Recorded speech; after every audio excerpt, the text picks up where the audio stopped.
शेतकरी बांधवांनो, आपण सगळेच ऊस लावतो अनेक वर्षांपासून, पेढ्यानपेढ्या एकाच पद्धतीने. सरी पाडली, ऊसाचे लांब सडक दांडे आडवे टाकले, पाणी दिलं आणि झालं. ही झाली आपली पारंपरिक पद्धत. पण खरं सांगायचं तर आज मजुरीचा खर्च किती वाढलाय, पाण्याची उपलब्धता किती कमी झालीय, हे सगळं बघता आपल्या मनात कधीतरी हा प्रश्न येतो का की आपण जे करतोय त्यापेक्षा काहीतरी चांगलं, काहीतरी वेगळं शक्य आहे का?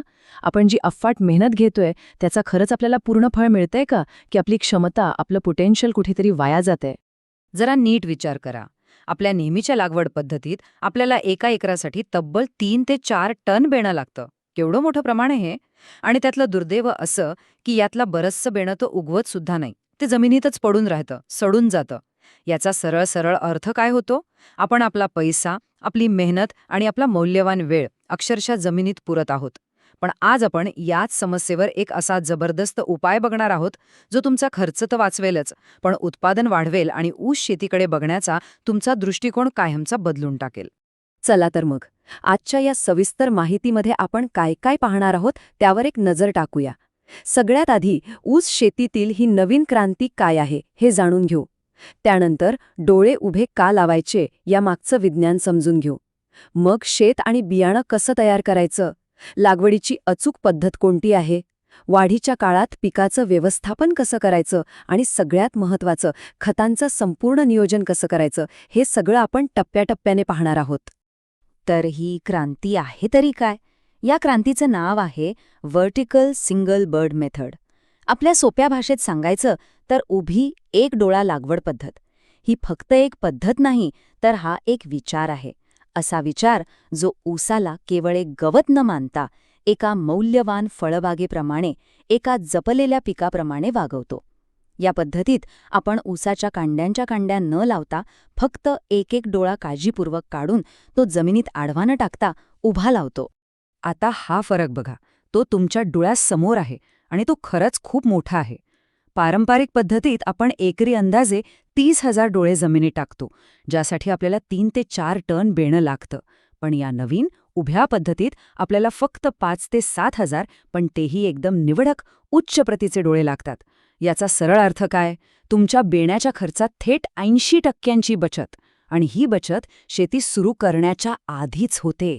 म्हणजे जिथे बेण्यासाठी 20,000 रुपये खर्च येत होता, तो आता फक्त 4,000 रुपयांवर येतो. विचार करा, ही किती मोठी बचत आहे. ठीक आहे, बचत तर आपल्या सगळ्यांनाच आवडते, ती तर समजली. पण आता तुमच्या मनात हा प्रश्न नक्कीच आला असेल की बरं, पण डोळा आडवा लावण्याऐवजी उभा का लावायचा? त्या एका छोट्याशा बदलाने असा काय चमत्कार घडतो? तर मित्रांनो, ह्या छोट्याशा बदलामागे वनस्पती वाढीची मोठी आणि खूप रंजक वैज्ञानिक तत्त्व दडलेली आहेत. चला, या मागचं विज्ञान थोडं सोपं करून समजून घेऊया. याचे 3 मुख्य आणि जबरदस्त फायदे आहेत. पहिला म्हणजे उत्तम हवा खेळती राहते.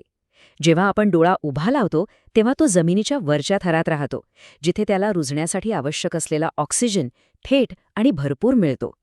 कोणत्याही बीजाला रुजण्यासाठी ऑक्सिजन हा श्वासाइतकाच गरजेचा असतो. जास्त ऑक्सिजन मिळाल्यामुळे कोंब अतिशय जोमदार आणि निरोगी येतो. दुसरा आणि सगळ्यात महत्त्वाचा फायदा म्हणजे ऊर्जेचं समान वाटप. आपल्या पारंपरिक आडव्या पद्धतीत काय होतं? जो मुख्य कोंब असतो, ज्याला मदर शूट म्हणतात, तो जास्त ताकदवान बनतो आणि बाकीच्या फुटव्यांची वाढ दाबून टाकतो. हे अगदी घरातल्या मोठ्या मुलासारखं आहे, जो सगळा खाऊ स्वतःच खातो आणि लहान भावंडांना कमी मिळतं. पण डोळा उभा लावल्याने जणू काही घरातल्या सगळ्या मुलांना सारखा खाऊ मिळतो. त्यामुळे सगळेच फुटवे एकाच वेळी, एकाच ताकदीने वाढतात, सारखेच निरोगी आणि जोमदार होतात. आणि तिसरा फायदा तर आपण पाहिलाच, प्रचंड बियाणे बचत. कारण प्रत्येक डोळा यशस्वी होण्याची शक्यता अनेक पटींनी वाढते. त्यामुळे आपल्याला कमी डोळे लावावे लागतात. आणि या सगळ्याचा अंतिम परिणाम काय होतो? हे बघा, 25 ते 30 ऊस. हो, तुम्ही बरोबर ऐकलं, 25 ते 30 ऊस, आणि तेही फक्त एका डोळ्यापासून. हीच या पद्धतीची खरी ताकद आहे. जिथे आपल्या पारंपरिक पद्धतीत एका ठिकाणी 3-4 ऊस मिळतात, तिथे ही पद्धत एकाच जागेतून ऊसाचा एक मोठाच्या मोठा भक्कम गठ्ठा तयार करते. जरा मनातल्या मनात हिशोब करा, जर एका ऊसाचं वजन आपण 1.5 किलो जरी धरलं, तरी एकाच डोळ्यापासून आपल्याला तब्बल 35 ते 40 किलो ऊस मिळू शकतो. हाच या तंत्रज्ञानाचा चमत्कार आहे. चला तर आता आपण प्रत्यक्ष कामाकडे वळूया.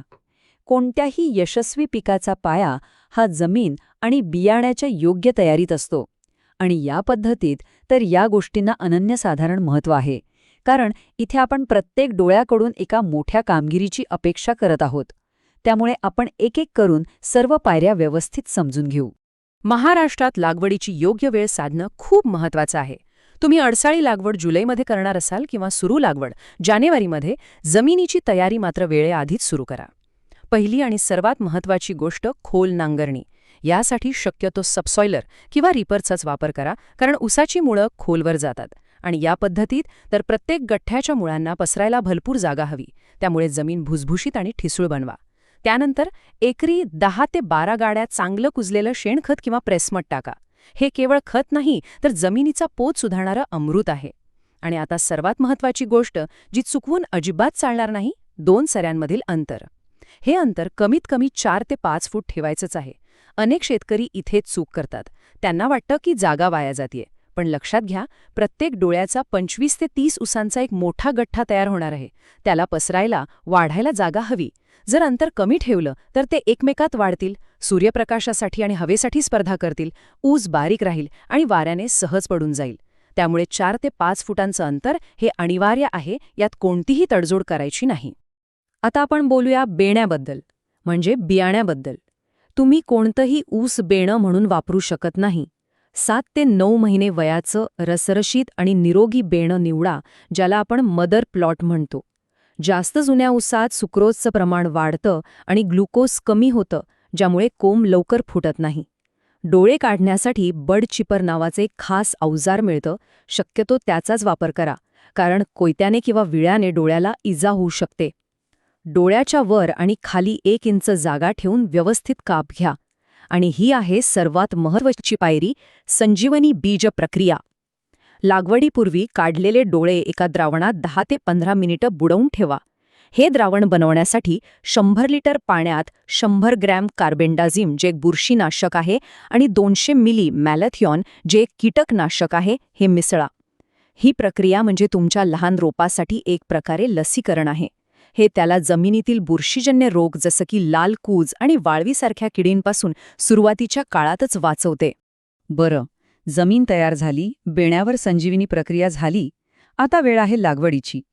ही प्रक्रिया म्हणजे कला आहे, ज्यात अचूकतेला खूप जास्त महत्त्व आहे. इथे केलेली एक छोटीशी चूकसुद्धा तुमच्या उत्पादनावर मोठा परिणाम करू शकते. त्यामुळे प्रत्येक मुद्दा लक्षपूर्वक ऐका.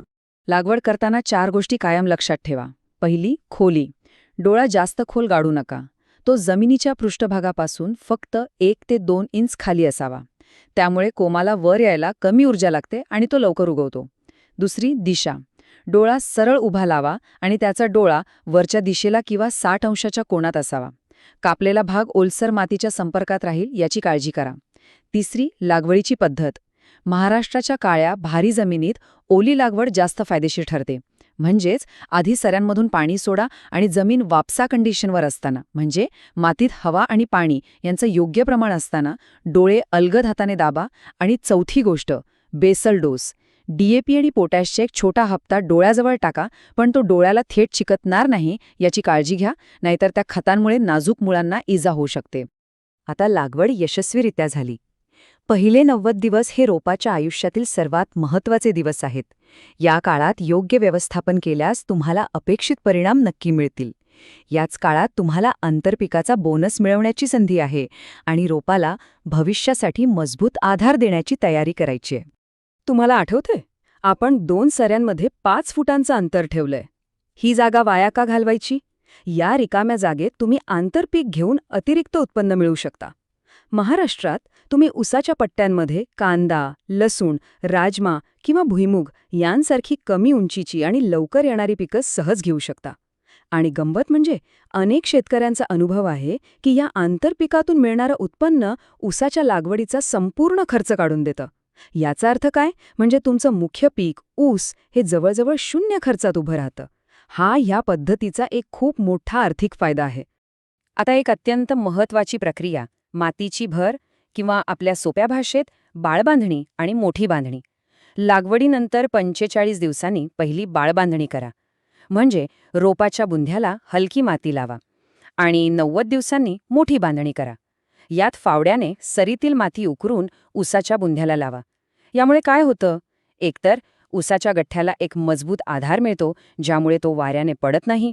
दुसरं, बुंध्याजवळून नवीन मुळं फुटतात, जी जास्त अन्न आणि पाणी शोषून घेतात. आणि तिसरं, ह्या प्रक्रियेमुळे तणांवर नैसर्गिकरित्या नियंत्रण मिळतं. या पद्धतीत आपण प्रत्येक डोळ्यापासून 25-30 ऊस आणि एकरी 100 टनांपेक्षा जास्त उत्पादनाची अपेक्षा करतोय. इतक्या मोठ्या उत्पादनासाठी अन्नद्रव्यांचा पुरवठा सुद्धा तेवढाच अचूक आणि वेळेवर व्हायला हवा. खतं अस्ताव्यस्त फेकून चालणार नाहीत, ती थेट मुळांच्या कक्षेतच द्यावी लागतील. आणि यासाठी ठिबक सिंचनातून खतं देणे म्हणजेच फर्टिगेशन हा सर्वोत्तम मार्ग आहे.